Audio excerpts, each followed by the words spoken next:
రామకృష్ణతో మాట్లాడుతున్నటువంటి షర్మిలకు సంబంధించినటువంటి వార్తను హైలైట్ చేశారు. విశాఖ ఉక్కుపై విజయవాడలో నిర్వహించిన రౌండ్ టేబుల్ సమావేశంలో ఆసక్తికర దృశ్యం కనిపించింది.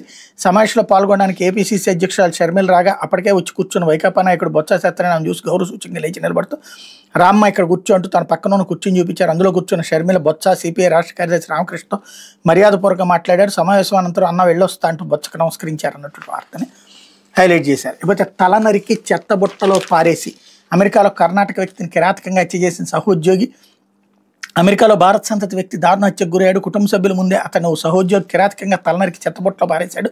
పోలీసులు వెల్లడించిన వివరాల ప్రకారం కర్ణాటకలోని బెంగళూరుకు చెందినటువంటి చంద్రమౌళి నాగమల్లయ్య ఇలియాస్ బాట్ 3 దశాబ్దాల కిందట అమెరికా వెళ్ళి స్థిరపడ్డారు. ప్రస్తుతం డాలస్లోని డౌన్ టౌన్ సూట్స్ మోటెల్లో మేనేజర్గా పనిచేస్తున్నారు. ఆయనకు భార్య కుమారుడు ఉన్న డౌన్ టౌన్ సూట్స్ మోటెల్ బుధవారం నాగమల్లేకి అక్కడ పనిచేస్తున్న క్యూబాకు చెందినటువంటి యోర్డానిక్ కోబోస్ మార్టినేజ్కి పాడైన వాషింగ్ మిషన్ విషయంలో వాగ్వాదం మొదలైంది. ఈ క్రమంలో తాను చెప్పే విషయాన్ని మార్టినేజ్కి అర్థమయ్యేలా చెప్పాలని నాగమల్ల అక్కడే ఉన్న ఇంకో వ్యక్తికి చెప్పాడు. దాంతో కోపోద్రిక్తుడైన మార్టినేజ్ కత్తితో నాగమల్లయ్యపై దాడి చేశాడు. ఆయన తప్పించుకోవడానికి తన భార్య కుమారుడు ఉన్న చోటుకు పరిగెత్తారు.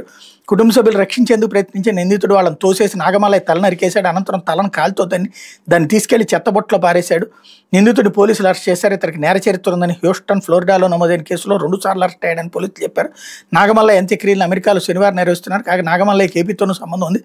ఆయన తండ్రి శ్రీసత్య జిల్లా ధర్మవరం నుంచి చాలా ఏళ్ల కిందట బెంగళూరుకు వెళ్ళి స్థిరపడ్డారన్నటువంటి వార్తని హైలైట్ చేశారు. అయితే ఆయేషా